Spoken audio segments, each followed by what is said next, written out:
Hey folks, let me move this out of the way. So this video is going to be a walkthrough of step-by-step of chapter 2 for Word.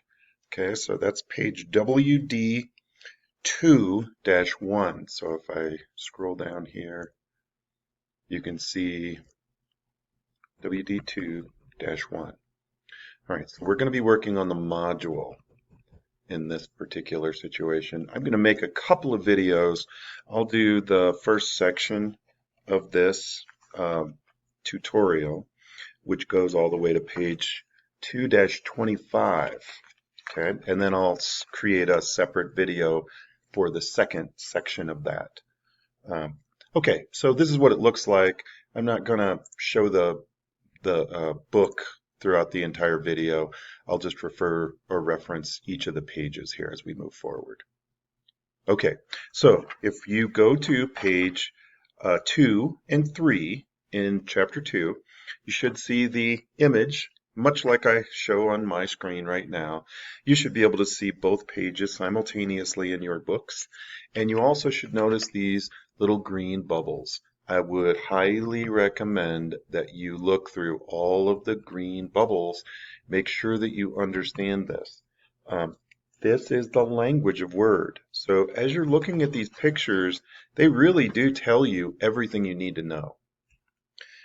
So if you want to test that theory, just check the green bubbles, look at the bolded text that's in there, and typically those are going to be the things that you're going to see on the quizzes as well. So some of this is navigation, but some of it is actual language. So pay some attention to it, and notice that the pictures speak 1,000 words. So I look at the pictures a lot in this book. I like how that's organized. I've used this style of book, that in fact this particular structure of the book for the last 10 years, and I've gotten really good feedback about that.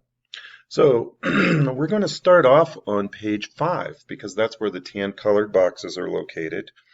And step 1 in the tan colored box on page 5 says to open the document 2-1 in your files. So I'm going to launch Word. There's multiple ways to do this. I'm not going to do it the same every time.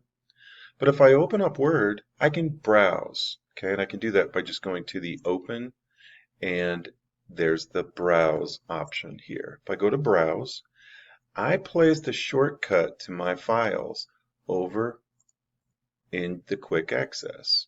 And my files are located in the 1680 Summer 2021.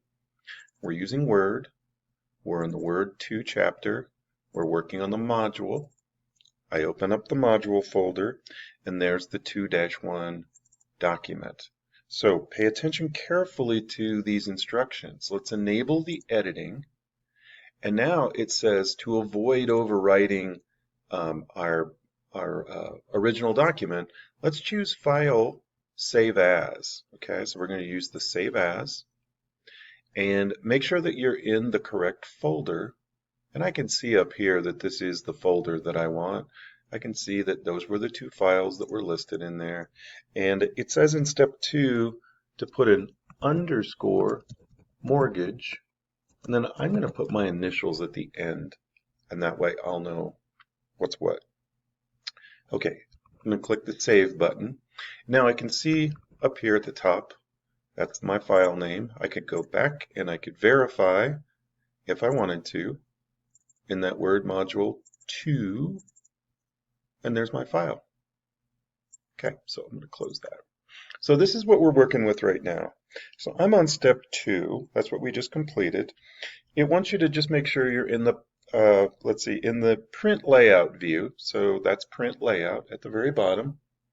And step 4 on page 2-5 says on the ribbon, click the Review tab.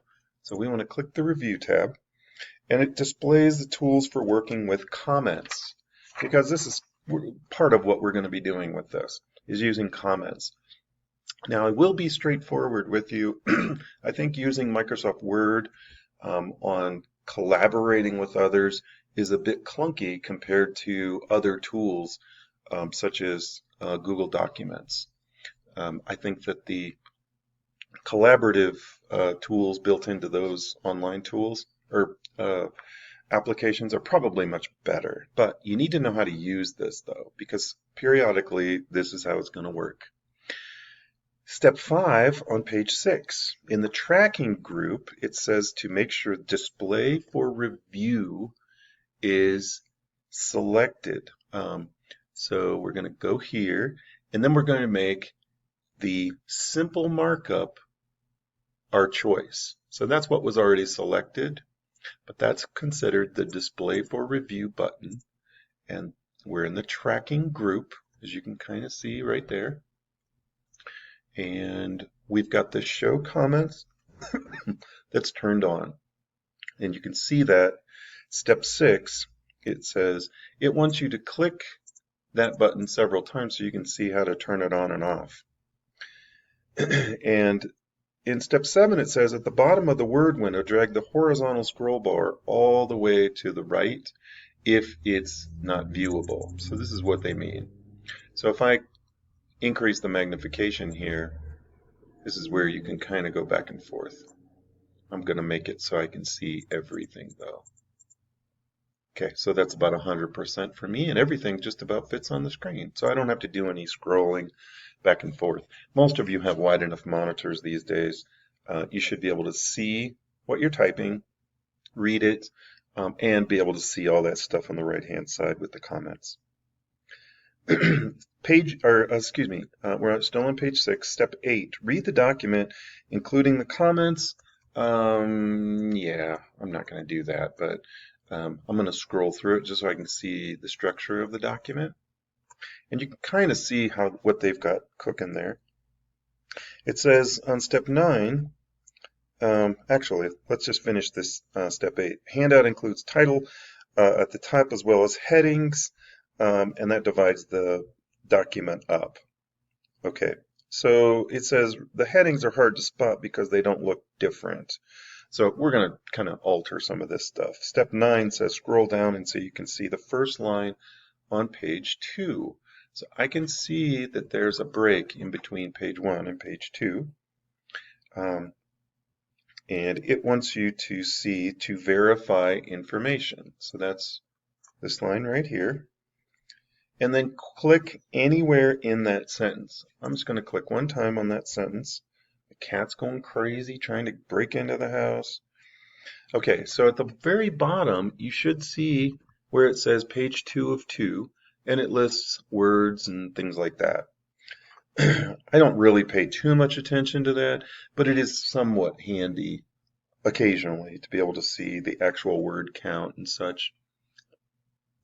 So it says to position the pointer over the shaded area of the space between pages 1 and 2 in step 10, right here.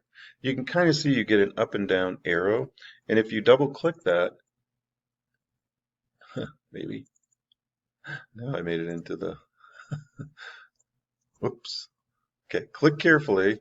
I need to get out of my header, and if I double click on that up and down arrow carefully, what it does is it eliminates that space in between and it just puts a line. I don't really like this view. I like this view much better. All right, so we can see both of those things. All right, I need to go let the cat in.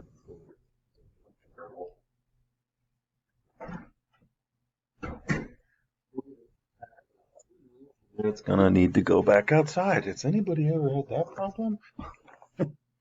Okay, so we haven't really done a whole lot here. We're just kind of maneuvering around in here and kind of seeing how to maneuver, use the tools, what to click on. So on page 8, we're going to review and respond to the comments in the document. So it wants us to go all the way to the top. You could press Control and Home if that makes sense on your computer. On mine, not so much. So I've got a laptop and that's really not working very well for me. So I'm just going to go scroll, go up to the very, very top of the document, get to the left of the word Prairie Savings, And then on the Review tab in the Comments group, okay, so I go to the Review tab, here's the Comments group, and it wants me to click on the Next button. And that takes me to the next comment, which is the first comment. Lots of ways to do this, but I'm just kind of doing it exactly the way the book shows it. I wouldn't necessarily do it this way. I just click on the right-hand side.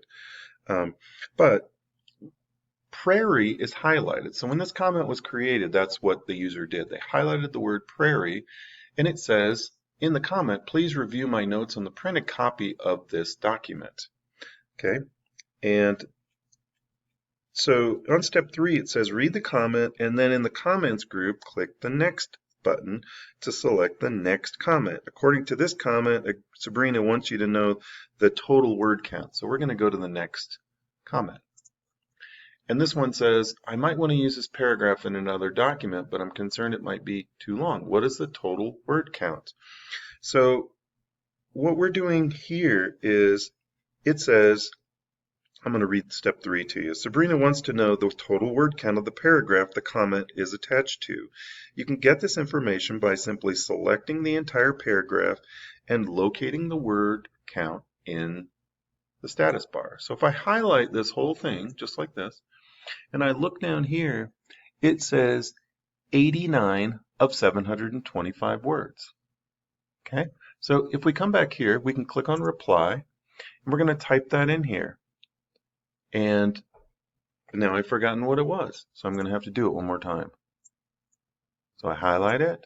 It tells me it's 89 of 725 words. 89. 89 words. Looks okay to me. All right, so I've entered my 89, and it actually gives you that answer in step 4. Okay, so in step 5, it says to hit the reply button and type in 89 words. So just like I've done. On page 9, we're going to go to step 6. Okay, so at step 6, we're going to click the next comment. And in the next comment, it says it wants you to enter your last name here. So I'm going to click after the colon, press the space bar, and type my name. And then it says in step 8 that we can delete this comment. Okay, so we can delete this one. And the way we could delete it, there's a couple of different ways you can do this. But if I click on that comment here, I can just press the delete button in the ribbon at the top in the Review tab, and it goes away. Because we didn't really resolve that one, we just completed it, and we can get rid of that one. And now we can go to the previous comment if we want to, and we can go, excuse me, not there. We can go to the previous one before that, and we could delete that one as well.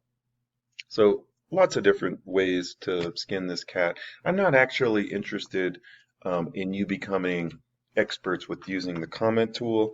I'm mostly interested that you know that it's there.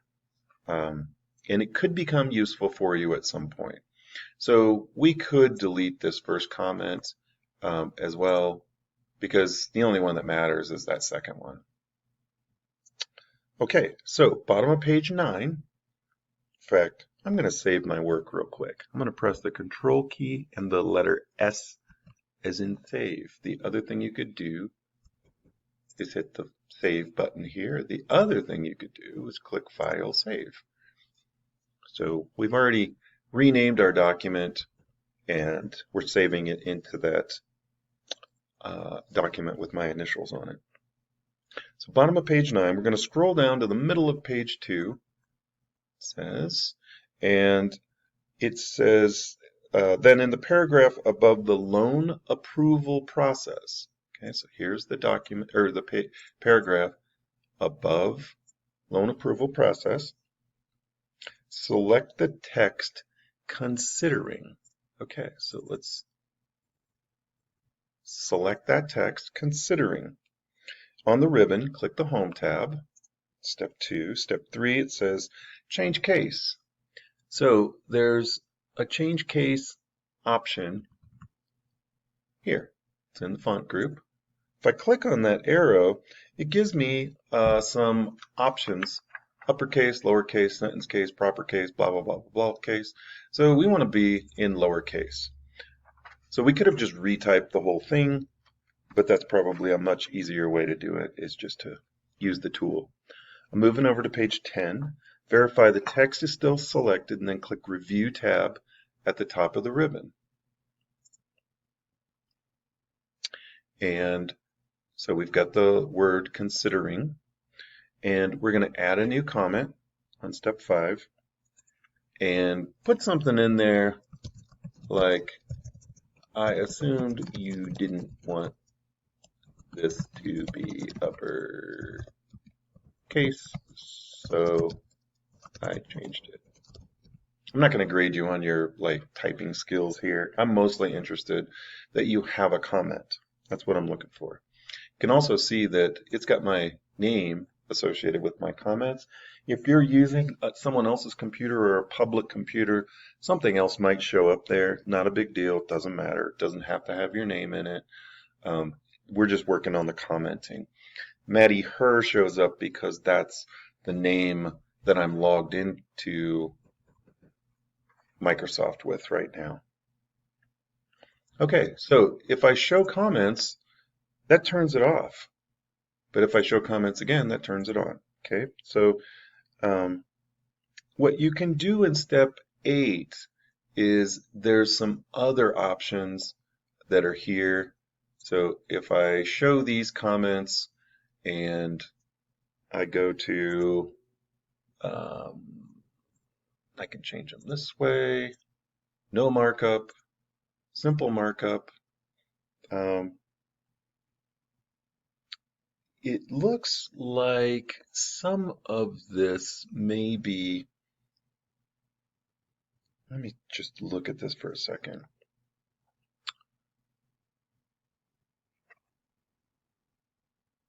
Okay, it looks like step 8, there's some changes that have been made in terms of how things are displayed. So it might look perfectly fine with your version of Office or Microsoft Word. In my situation, it's looking a little bit different. So I think this one's considered Office 365. So if you're using that, it probably looks like mine. I think you can just skip number 8. So we're going to, I'm going to get outside of this, just click somewhere, and that finishes page 10. So I'm on page 11. So we're going to move text using drag and drop. This is on page 11, page 2-11. So it says to scroll down and display the numbered list on page 2. So there's the numbered list on page 2. It says to triple click to select the 4th paragraph in the list. Okay, so that's a triple click, and that highlighted the whole thing. Application complete the online form. Okay, we want to make sure that our paragraph mark is also selected there. That's why I kind of triple clicked on it and didn't drag. You could easily drag and highlight this thing as well, but you can see it's possible to get it without the paragraph mark. So I've got it highlighted, and what we're going to do is we're just going to move this. And so if I put my insertion point over that highlighted text, and that's step 3, we're going to press and hold the mouse button, and now we're going to move it. And if I move it up a little bit, you can see that there's a black line that kind of flies around here. That's the like if I were to let that go, that's where my highlighted text is going to get moved to. So we want to drag the pointer to the beginning of the list, very beginning, until the insertion point is positioned to the left of the first S in supporting documents. Okay, and once we have it, that little black line where we want it, we can release the mouse button, and it moves that number 4 all the way to the top. It's now number 1 because this was an ordered list. And if you look at the picture on page 11 at the bottom, and then you look at the picture on page 12, you should see the same change appearing in your document. Okay, so we're going to save, and that's page 12. So step 7 says to save. You could save it far more often than what they recommend. On page 13, we're going to move text using cut and paste. This may be the way that most of you have worked in the past, but there's lots of ways to do this. So if you think you know everything, you probably don't, because Microsoft seems to add widgets and little extras all the time. Make sure the Home tab is selected on the ribbon. Oops. Okay, there we go. That's step 1 on page 13. Says step 2, scroll up until you can see the second paragraph in the document. So just below the Prairie savings. So this is considered paragraph 1, and this is considered paragraph 2. So it says to press and hold Control and then click anywhere in the last sentence of that paragraph, and it automatically highlights that whole sentence along with the period. It does not get the paragraph mark, and that's what we want, is no paragraph mark selected. We want to cut, and so the cut button is indicated by the scissors. So if you highlight or hover over top of these tools in the clipboard group, you'll see different options. You'll see paste, you'll see the scissors, which is cut. You'll see just beneath that the copy. Beneath that, you'll see the format painter. So we want to use the cut, it says. So when we cut that, notice that it disappears from our document. It's still on our clipboard, so it's like a virtual little place. Now we can use it. So we want to press the backspace key to get rid of that blank space that we just created. And we want to scroll down to the bottom of page 2. So this is step 6 on page 13. Click at the end of the second to last paragraph. End of the second to last paragraph, just to the right of the period after reality. So that's where I'm at right now. So right here. In the clipboard group, click the paste button. So we're just going to click the paste button, and now that sentence that we highlighted and cut now appears at the bottom. So the scissors indicate that it's been removed and placed somewhere else. So that's different than copying. So cutting and copying are two separate things. They kind of sort of are the similar behavior, but one duplicates and one moves. So that's kind of another way to think about it. Okay, so at the bottom of page 13, there's another step. It says copy text to paste into a new document. So it says in the clipboard group, click the clipboard dialog box launcher. So this is kind of weird, but it's a tiny little arrow that shows up at the bottom right of the clipboard group, just to the right of the word clipboard. If I click on that, the clipboard dialog box shows up. Okay, so this is where I can see the things that are going onto that clipboard. They won't be invisible. I'll still be able to see them this way. Okay, so it says on page 14, there's a picture there. You should be able to see that. It says scroll up slightly and then locate the last sentence in the paragraph above getting started. Locate the last sentence in the paragraph below getting started. So we're going to press the Control key. We're going to click that. That whole entire sentence is copied or highlighted, and now we're going to copy it, not cut. So this time we want to use the copy tool. That's in step 4. And there's other ways that you could do this as well, but we're going to just do it this way. Okay, so we copied it, and now you can see there's two things that are on our clipboard, just like in the image on page 14. And if you scooch over to page, not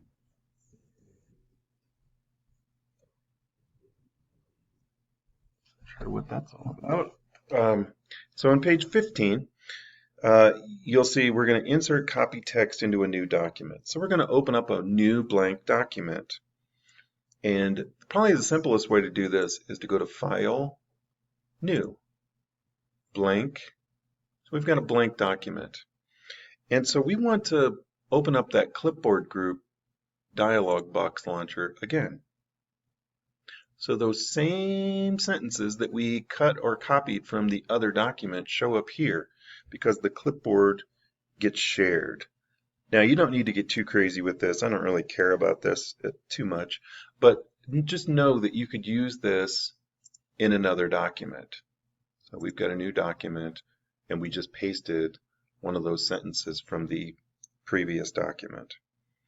There's some other options that are here as well. So if you look down to page, or step 4 on page 15, it says that there are, click the Keep Text Only button, and what you can do, so I'm going to undo this one.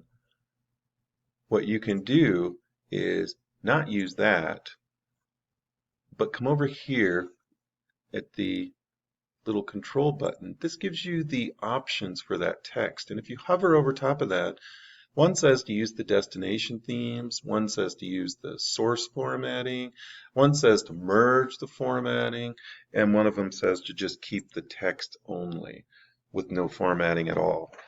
So in various situations, each one of those options may be more appropriate. So just know that they're available, and if you're in doubt, you could just keep the text only to not spoil whatever you're trying to accomplish, and then you can go back and do it manually. Okay, so it says in step 6 on page 15 to save the document as something. Okay, so if we go to File, Save As, then we click on the Browse button, it's going to take us to wherever we want to store that document. Again, I'm not terribly concerned about this. But to be complete, we'll call this the handout, and I'll give it my initials, and we'll save it. And then we'll clear everything off of this clipboard. And then we're going to close the clipboard pane. Okay. We saved the document, but we'll do it one more time. And I'm going to get rid of this particular file because I don't want to use it anymore. So I'm going to go to File and Close. I want to get back to this real document that we were working on. So again, you can get to the clipboard group this way. Okay, so page 16, we're going to use the navigation pane. So the navigation pane is going to show up in the same spot as that clipboard pane. But this time we're going to go to the very beginning of the document. Okay, so we want to get to the left of the word P in prairie. And we want to go to the Find button. Okay, so in the editing group, we want to click the Find button. And that's going to be located here. So when we click on Find, you can see that navigation shows up, and it gives you beneath navigation kind of a blank text entry along with headings, pages, and results. We'll go through this. I don't use this a ton, although I do use the Find feature a lot. So this specific tool, you might find it helpful, you might not. So whatever, just remember that finding is probably a really basic sort of skill.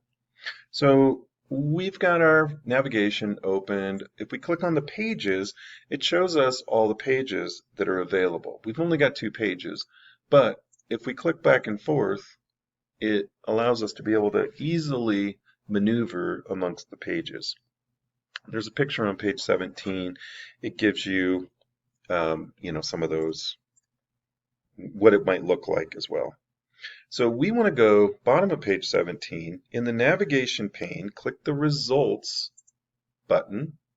And then in the search document, we're going to type in the word Prairie Savings and loan, all lowercase.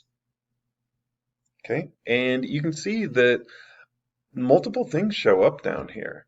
It looks like we have 1, 2, 3, 4 of them that show up.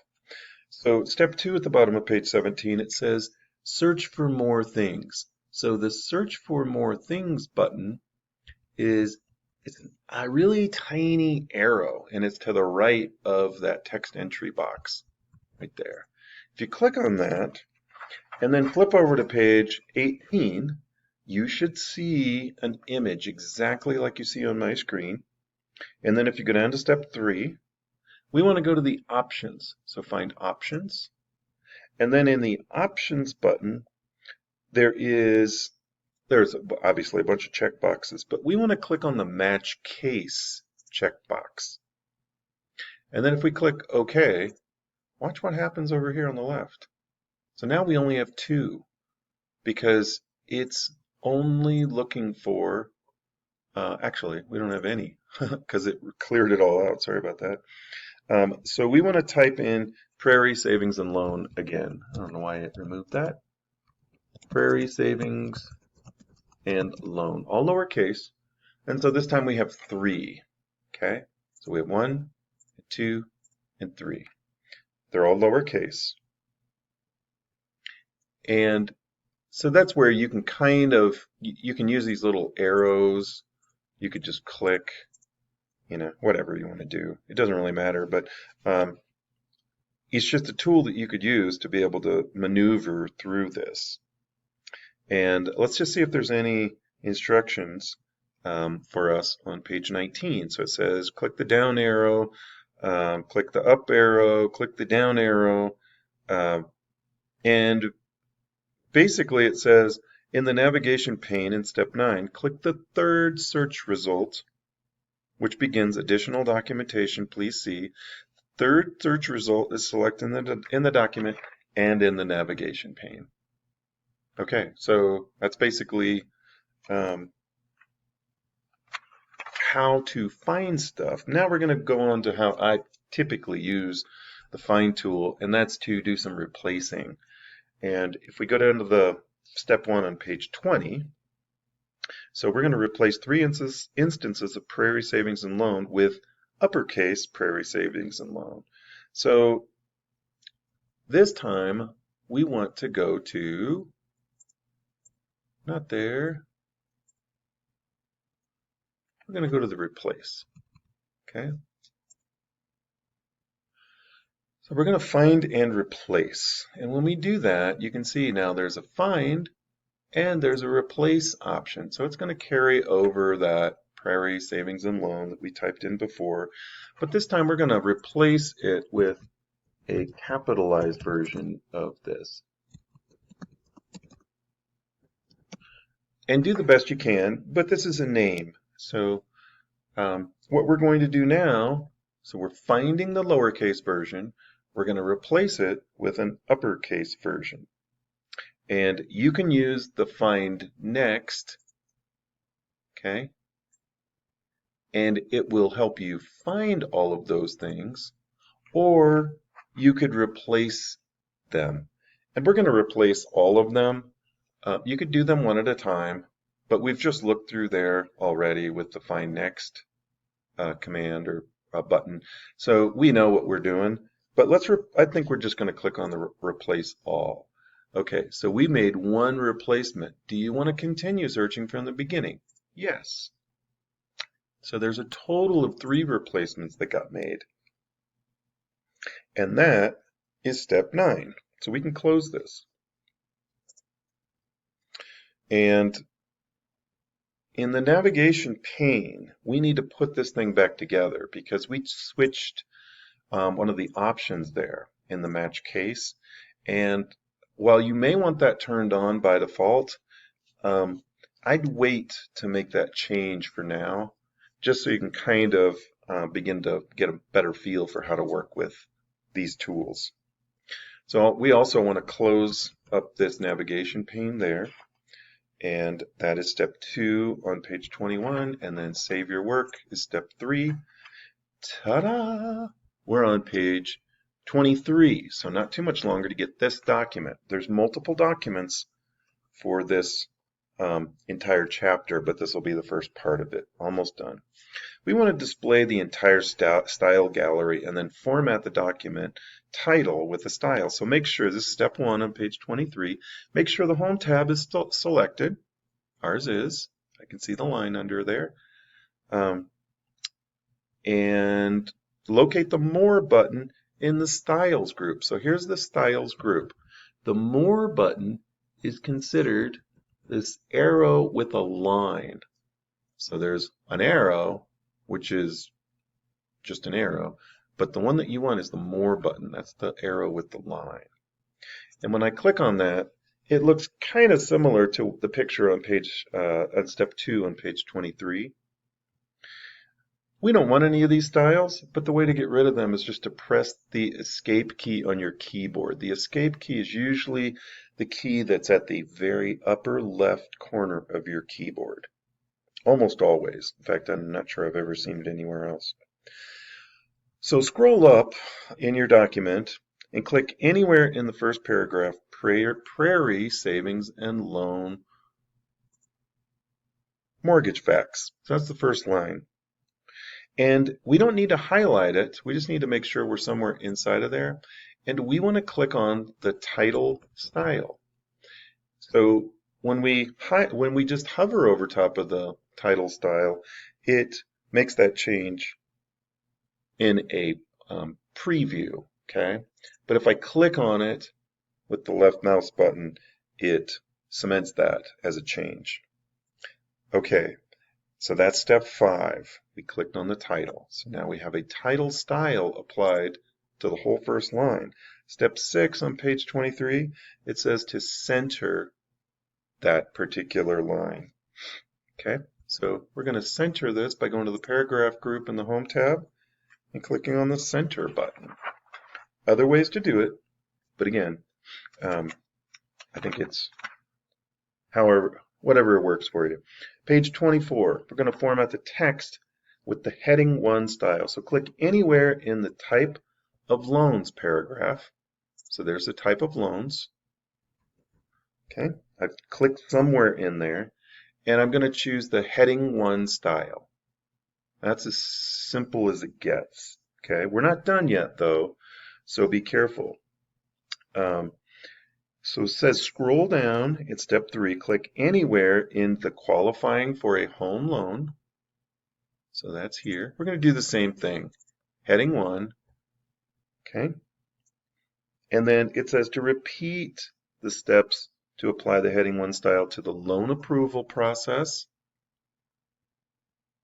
So right here, we're going to do the heading 1. And also getting started paragraph right here. So that's heading 1 as well. So these headings can be super helpful for you down the road. Let's save our work. The headings can provide you with a very, very quick ability to do searching within a document, to move large blocks of text, but that's not the reason. The reason why I use headings is it enables me to absolutely simply create a table of contents. It's insanely quick. We're not going to go through that in this particular document, but if you're curious about why you would want to use headings or styles like that, that is indeed the most important reason to do that. So we're done with this document. We could upload this one, or we could keep moving forward. I'm going to just save the work here and just do a quick inspection of my document. I'm going to turn off all this reviewing stuff just so I can see a clean document. Go back to the Home tab, turn off the paragraph marks, and get a good look at my document. And if I zoom the other way, seems silly, but this gives you a really bird's eye view of the document, which can sometimes be really helpful. So we're done with that, and there will be another video with the second portion of this chapter. So if you need a break, take a break. If not, check out the next video. I'm trying to make these as concise as possible, but I'm also trying to be thorough as well. So if you have comments, you want me to speed up, slow down, explain more, whatever, I don't put a picture of myself on these videos on purpose because I don't think having an image of me in the bottom right in a little rectangle is helpful at all. But if for some reason that would help, let me know in the comments below. Thanks, everybody.